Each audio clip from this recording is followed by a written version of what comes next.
கடவுளின் அன்பு பிள்ளைகளே, உங்கள் அனைவருக்கும் நம் ஆண்டவர் இயேசுவினுடைய அன்பையும் சமாதானத்தையும் உங்கள் அனைவருடனும் பகிர்ந்து கொள்கின்றேன். இந்த உலகத்தில் நாம் உட்கொள்ளக்கூடிய அனைத்து உணவுகளுமே, அது எந்த உணவாக இருந்தாலும் சரி, பீஸா, சாண்ட்விச், நூடுல்ஸ், சப்பாத்தி, தோசை, எந்த உணவாக இருந்தாலும் சரி, நாம் சாப்பிடக்கூடிய அனைத்து உணவுகளுமே நமக்கு மண்ணிலிருந்து தான் கிடைக்கின்றது. காரணம், இந்த உடல் மண்ணிலிருந்து எடுக்கப்பட்டது. மனிதனே, நீ மண்ணாக இருக்கின்றாய். மீண்டும் இந்த உடல் எங்கு திரும்ப செல்லுகின்றது என்றால் அதே மண்ணுக்கு தான். சவப்பெட்டியில் வைத்து குழி தோண்டி மண்ணுக்குள் புதைத்து விடுவார்கள். இந்த உடல் மண்ணிலிருந்து எடுக்கப்பட்டது, மீண்டும் மண்ணுக்கே திரும்புவதால் நாம் உட்கொள்ளக்கூடிய அனைத்து உணவுகளுமே நமக்கு மண்ணிலிருந்து தான் கிடைக்கின்றது. ஆனால் நமது ஆன்மாவானது மண்ணிலிருந்து உண்டாக்கப்படவில்லை. மாறாக நமது ஆன்மா கடவுளிடமிருந்து நமக்கு கொடுக்கப்பட்டது. நம்முடைய நாசிகளில் கடவுள் தனது உயிர் மூச்சை ஊத மனிதர் உயிர் உள்ளவன் ஆகின்றார். அதாவது நமது ஆன்மா கடவுளிடமிருந்து வருகின்றது. மீண்டும் நமது ஆன்மா எங்கு திரும்பி செல்ல வேண்டுமென்றால் அது கடவுள்கிட்ட தான் திரும்ப போகணும். அதனால தான் நமது திரு அவை சொல்கின்றது, நாம் அனைவரும் பயணம் செய்யும் திரு அவை. நாம் அனைவருமே எதிர்நோக்கின் திரு பயணிகள். எதை எதிர்நோக்கி பயணம் செய்து கொண்டு இருக்கின்றோம் என்றால் விண்ணகத்தை நோக்கி பயணம் செய்து கொண்டே இருக்கின்றோம் என கூறுகின்றது. எனவே இந்த ஆன்மா விண்ணகம் நோக்கி பயணம் செய்ய வேண்டும் என்றால் அதற்கும் ஆற்றல் தேவை, உணவு தேவை. இந்த உடலுக்கான உணவு மண்ணிலிருந்து கிடைக்கின்றது. அப்படி என்றால் நமது ஆன்மா விண்ணிலிருந்து வருகின்றது, விண்ணிற்கே திரும்ப செல்ல வேண்டுமென்றால் அதற்கான உணவு விண்ணகத்திலிருந்து தான் கிடைக்க வேண்டும். அந்த உணவு எது என்று பார்த்தால் இயேசு கூறுகின்றார், நானே வானினின்று இறங்கி வந்த உயிருள்ள உணவு. எனது சதையை உணவாக கொடுக்கிறேன், அது உலகு வாழ்வதற்காக கொடுக்கிறேன் என்று இயேசு கூறுகிறார். எனவே நற்கருணையே, இயேசுவினுடைய திரு உடல்தான் நம்முடைய ஆன்மாவிற்கான உணவு. சற்று நேரம் சிந்தியுங்கள். நாம் சாப்பிடுகின்ற அந்த உணவானது செரிமானம் ஆனால்தான், அதாவது நல்லா டைஜஸ்ட் ஆனால்தான் நம்ம உடம்புக்கு ஆற்றல் கிடைக்கும், வலு கிடைக்கும், பலன் கிடைக்கும். அதே போல தான் நற்கருணையும், இயேசுவோட உடலையும் நாம் உட்கொண்டு வெறுமனே உட்கொண்டோம் என்றால் அதற்கான பலன் கிடைக்காது. நமது ஆன்மாவில் அது செரிமானம் ஆக வேண்டும். செரிமானம் ஆனாதான் அதற்கான ஆற்றல் கிடைக்கும். வெறுமனே நாக்க நீட்டி நன்மையை மட்டும் வாங்கி கொண்டு நாம் சென்றோம் என்றால் அதனால் ஒரு பயனுமே கிடையாது.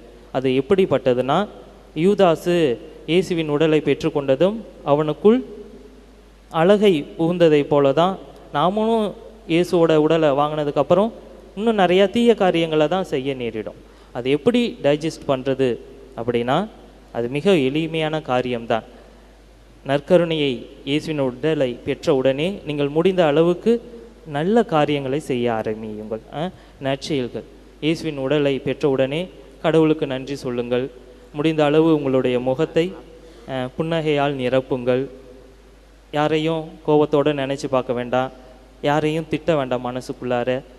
இப்படி சில நற்காரியங்கள் நீங்கள் உடனே செய்ய ஆரம்பிச்சிட்டிங்கன்னா அது அப்படியே டைஜஸ்ட் ஆக ஆரம்பிச்சிடும். அப்படியே வெளியே செல்ல செல்ல நீங்கள் நிறைய நற்காரியங்கள் செய்தீங்கன்னா அது அப்படியே செரிமானமாகி உங்களுடைய ஆன்மாவுக்கு வேண்டிய வலிமையை நற்கருணை வழியாக நீங்கள் பெற்றுக்கொள்ளலாம்.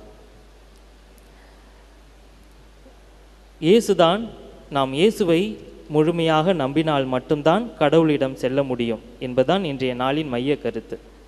நாம் இயேசுவை நம்பி இருக்கின்றோம் என்பது எப்படி வெளிப்படுத்த முடியும் என்றால், யாக்கோப்பு அந்த திருமுகத்தில் அதன் ஆசிரியர் அழகாக கூறுகிறார், செயலற்ற விசுவாசம் செத்த விசுவாசம்.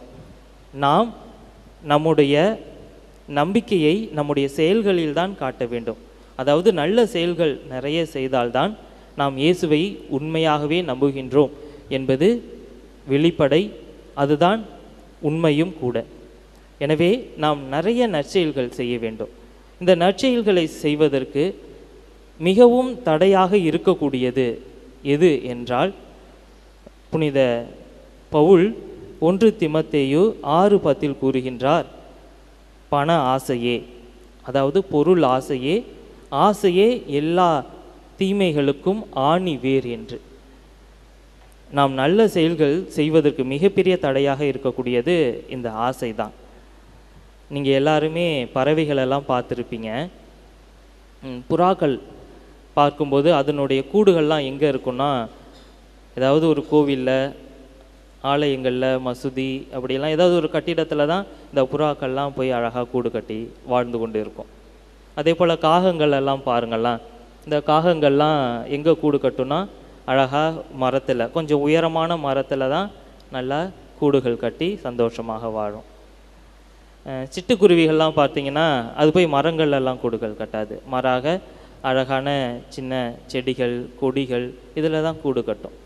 தூக்குனாங்குருவி கூடவும் நீங்கள் பார்த்துருப்பீங்க, பனை மரத்துலலாம் அழகாக சூப்பராக கூடு கட்டியிருக்கும். அந்த நாள்நடை பயன்படுத்தி அழகாக கூடுகள் கட்டியிருக்கும். அதே போல் கிளிகளையும் பார்த்துருப்பீங்க. அதற்கான இருப்பிடம் எங்கே இருக்குன்னா, ஏதாவது தென்னை மரத்தில் ஒரு சின்னதாக குகை மாதிரி அழகாக குழி மாதிரி தோண்டி உள்ளார இருக்கும். இதெல்லாம் நீங்கள் பார்த்துருப்பீங்க. மழை பெய்யுது, மழையில் என்னுடைய கூடு நனைஞ்சிடும் அப்படின்னு சொல்லி எந்த காகமோ போய் வீடுகள்லையோ இல்லாத ஏதாவது ஒரு கட்டிடத்துலேயோ கூடுகளை எப்பொழுதுமே அமைக்காது. அதே போல் எந்த ஒரு சிட்டுக்குருவியும், இந்த தூக்குனாங்குருவி அழகாக கூடு கட்டியிருக்குது, வீடுலாம் அழகாக பார்ட்டிஷன் ஒர்க்லாம் பண்ணி டிஃப்ரெண்ட்டாக சூப்பராக கட்டியிருக்குது, அதனால் நம்மளும் அது மாதிரி கட்ட ட்ரை பண்ணுவோம்னு நினச்சி அது மாதிரி எந்த ஒரு சிட்டுக்குருவியும் கூடு கட்டாது. அதே போல் இந்த கிளிகளும் நம்ம என்ன குகைக்குள்ளார போய் உட்காந்துருக்க மாதிரி ரொம்ப இருட்டாக இருக்குது, எல்லாம் காகங்களை போல் நல்ல வெளிச்சத்தில் வெளியில் நல்லா கொஞ்சம் பெருசாக கட்டுவோம் அப்படின்னு சொல்லி எந்த கிளிகளும் கூடுகள் கட்டியதே கிடையாது. அதற்கு தேவையானது எதுன்னு அதுகள், அந்த உயிரினங்கள் நன்றாக அறிந்திருக்கின்றன. போதும் என்ற மனமே பொன் செய்யும் மருந்து என நாம் அனைவருக்குமே நன்றாக தெரியும். அதனால் இந்த உயிரினங்கள் எதுவுமே பிற பொருட்களுக்கு அடுத்தவர்களை பார்த்து இது எனக்கு வேணும் அப்படின்னு சொல்லி ஆசைப்பட்டதே கிடைக்காது. தான் உண்டு தன்னிடம் கொடுக்கப்பட்டுள்ள அந்த கடமைகளை நிறைவேற்றி மிகுந்த மகிழ்ச்சியுடன் இருக்கும். எதற்குமே அதிகமாக ஆசைப்படாதது இந்த உயிரினங்கள். அதனால்தான் இந்த உயிரினங்கள், பறவைகள் எப்பொழுதுமே மகிழ்ச்சியாக பறந்து செல்கின்றன. எனவே அன்பான இறை மக்களே, உங்கள் அனைவருக்கும் ஒரு அன்பான வேண்டுகோள். நீங்களும் ஆசை, பொருளாசை, பண ஆசை அனைத்தையும் விட்டுவிடுங்கள். அப்பொழுது நீங்கள் நற்செயல்கள் நிறைய செய்ய முடியும். நீங்கள் நற்செயல்கள் நிறைய செய்தீர்கள் என்றால் உங்களுடைய நம்பிக்கை, இயேசுவின் மீது நீங்கள் கொண்டுள்ள அந்த நம்பிக்கை வெளிப்படும். உங்களுடைய நம்பிக்கை வெளிப்பட்டது என்றால் நீங்கள் எளிதில் தந்தை கடவுளிடம் செல்ல முடியும். இவ்வாறு அன்னை மரியா இயேசுவை தனது உதிரத்தில் சுமந்து நற்செயல்கள் செய்ய விரைந்து எலிசபெத் அம்மாவை சந்திக்க சென்றாரோ, அதே போல நாமும் இயேசுவை நமது உள்ளத்தில் சுமந்தவர்களாக நற்செயல்கள் செய்து தந்தை கடவுளிடம் திரும்பி செல்ல வரம் வேண்டி இந்த பலியில் நம்மையே நாம் முழுவதுமாக ஒப்பு கொடுத்து ஜெபிப்போம்.